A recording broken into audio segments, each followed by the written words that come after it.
did I actually come on today? I felt like talking, but there was something. Oh yeah, I want to sort of pass on my health stuff to you because I think it's so time consuming researching things, and if I can just give you that information and you don't have to do the research, then that's a great thing, right? Knowledge is power. So last year in December, I did a 48-hour fast, and I was attempting to do a 3-day one this month. For some reason, there's a block and I can't get past the 48 hours. I find it really, really hard. So I did another fast, 48 hours, but I haven't been able to do the 3-day one this month. So I'm going to try again next month.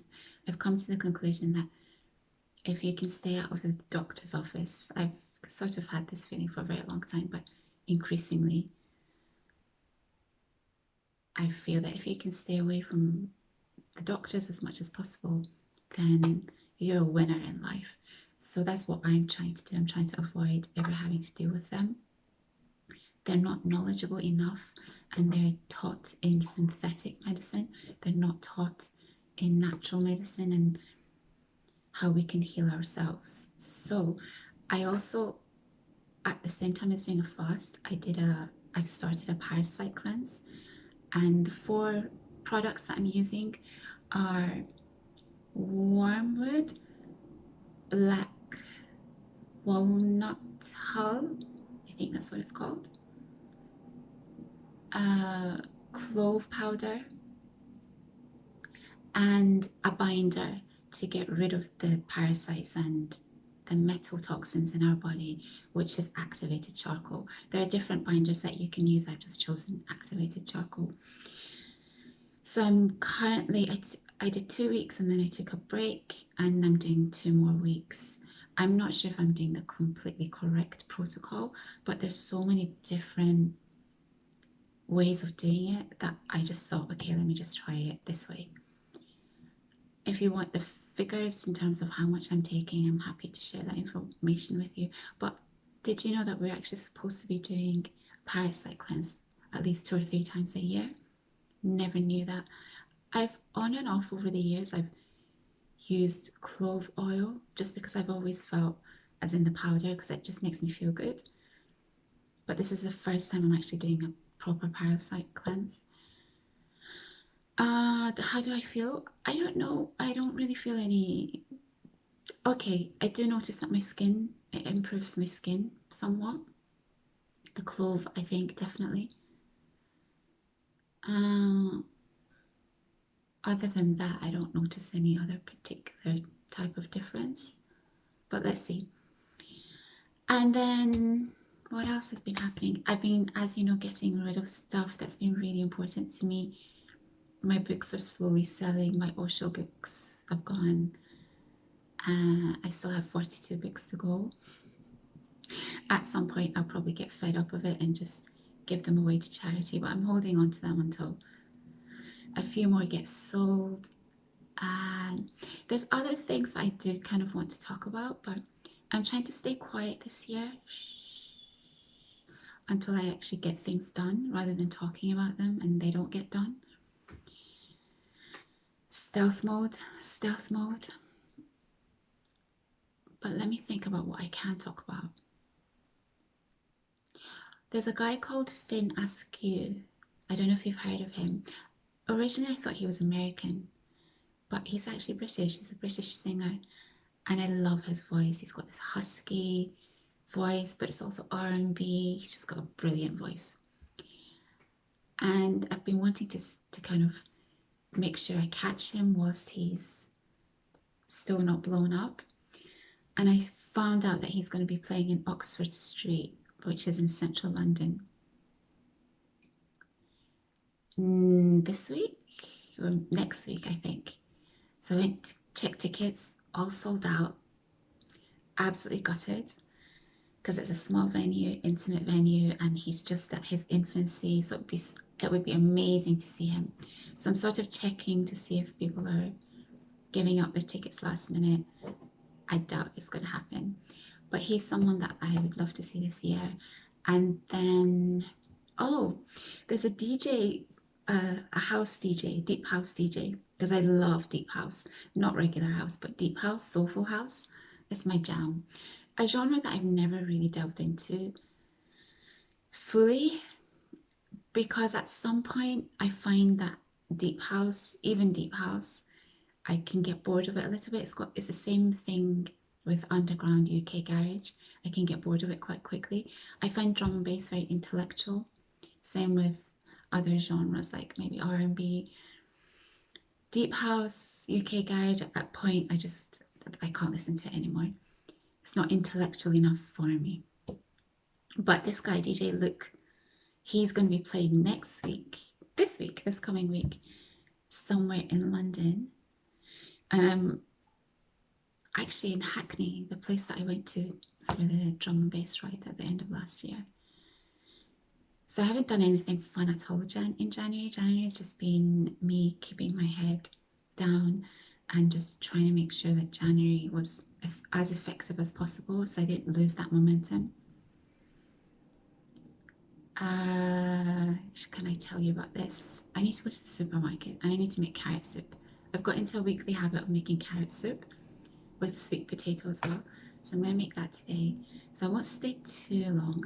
Should I tell you about this other thing? Do we want to tag the energy?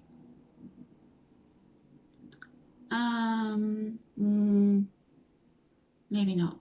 Maybe later. Anything else I can tell you? My exercise regime, I've fallen off my exercise regime completely. I don't know why that happened. I think there was a lot on me in January and I couldn't get myself awake and out of bed at 4:30 a.m. to go for my walk/run. So February is going to be about getting back on the horsey. And I think that's everything I want to really say for the moment, you guys. Did I want to talk about anything else? 1 second. Cacao powder. You need to get cacao powder, okay? I'm staring at it over there. I go through a lot of cacao powder. Yeah, this is what I was going to say. As you know, I don't socialize. So any personal expenses are all just sort of going on food and health, because I figure trying to stay alive is a full-time job in itself. But I figure if I put that effort in now, my hope is that I don't have to deal with it when I'm older. So it's boring. It's not particularly fun for me doing all this research. Vivi Abundant, I think that's his name.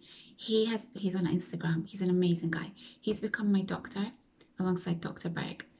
I feel like if I just stick to these two people, maybe I should be okay. I hope.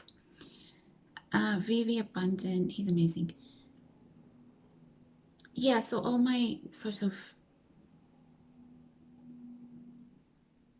expenses are going towards health, and I think it's fine because I don't eat outside at all. I couldn't even tell you the last time I ate out. Well, actually I can. Maybe it's like one time last year. Didn't enjoy it at all. I like clean food. I like cooking food. I like having a sort of simple and clean diet. This month, although I've fallen off my exercise regime, I have not touched one piece of chocolate or croissant. Even though my chocolates that I eat are quite clean, I just stayed away from them. So I'm getting all my sweetness from bananas and figs. I used to hate figs when I was a child, but I don't know what's happened to me. I'm just so into them now. I eat one a day. I add it to my breakfast. If you want to see my updated breakfast routine, I can do that for you as well. It's up to you. I'm happy to share my knowledge. It's all up to you, really. Ask and I will not deny, probably. Anything else that's been going on? Let me think. My clothes. I mentally calculated how many suitcases they would go into, and I think it's about 5. It's too much we need to really limit everything that I have down to 2 or 3 suitcases. And I feel overwhelmed by the clothes that I have, but I don't know how to get rid of them because I just love them so much. But yesterday, I found myself watching this guy called Takeshi in Japan. I've mentioned him before. He's just like, he interviews people on the streets of Japan in Tokyo. And he'd done an interview with a minimalist. And I sat just watching this guy's room. It's like a studio apartment. And he has nothing in there. He's got 4 pairs of clothes, 2 shirts, 2 pairs of trousers that he alternates. He has 1 pair of shoes and 1 pair of house shoes, slippers for the inside the house. No TV. He's just got a laptop, a projector that he projects onto his wall, and he watches whatever he watches on his wall. He's got 1 washing machine. His food, he eats out daily or gets clean stuff daily, which is possible in Tokyo. It's very easy to do that in Tokyo. So there's nothing. So when we hit January, I'm slowly trying to get rid of things that my family don't need, but they like to hold on to. So I've become that person that's, it's like if I start doing something, people sort of follow on because no one wants to be left behind, right? No one wants to be left behind. So in that sense, I'm having to take on this role of being the first one to start making moves. Once I do, I think slowly my family will follow on. It's a lot of pressure. It's a lot of pressure, but because I don't like to lead, I don't like to tell people what to do. I want them to come to their own good conclusions on their own. But I'm finding that things are taking far too long. Everyone's decision making, which is too slow, is impacting me. And what a lot of people don't realize is that whether you're in a relationship with someone or whether you're in a family, every person's decision making has a huge impact on you. And it's not like when you're in your 20s and you can just make mistakes and correct those mistakes really quickly and it's fine. As time passes and as the years go by, every decision you make has some kind of consequence. And so I'm very careful with the decisions I make. The problem with that though is that it can really slow you down if you're too careful. So in January this year, I've been sitting on one decision that I've had to make, which is external to the things I have to do for myself. And I just made the decision because I've been sitting on it for about 4 years and no one's helping me with this decision and it impacts everyone. So I just made the decision and I said to my family, whatever happens, happens. If it goes wrong, which it won't, it will impact me more than anyone else. But that's out of the way, sort of. And I still have to make these 2 major decisions that you guys know about and I'm still sitting on. But this year, I'm coming into this year feeling like there's so many things that are out of our control because our lives, okay, we're not going to think like that. There are people who are making decisions on our behalf in terms of world affairs. There are companies, corrupt companies, who are doing wrong things which are affecting us as a result of their corruption. And so we need to be a little bit more, what's the word? Not aggressive, that sounds too harsh and too tough. We need to be more passionate, let's just say, about the things that we are in control of and that we can do something about. And my slow decision making in the past 4 years or so, longer than that actually, have cost me hugely. So this year is just about boom, boom, boom. whatever happens, happens. I'm trying to rely on my intuition more this year, because whenever I don't listen to my intuition, things tend to go awry. So this decision that I had to make in January, it was pure intuition. It's been eating away at me, and my heart tells me that I had to do this, but my logical brain was saying the consequences of doing this are going to be this, this, and this, and I just went with my heart. I'm trying to go back to who I used to be, the passionate girl who was less brain led and who was just more easygoing and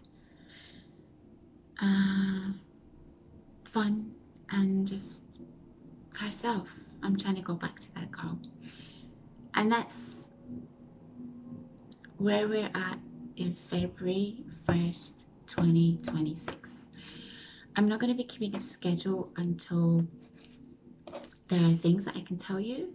Good news, hopefully, yes. So please don't expect that, but I will be around. I will be around. All right, 20 minutes, yay! We managed to keep it under 20 minutes. I hope you're all well and Happy New Year, and it's nice to be here. Peace.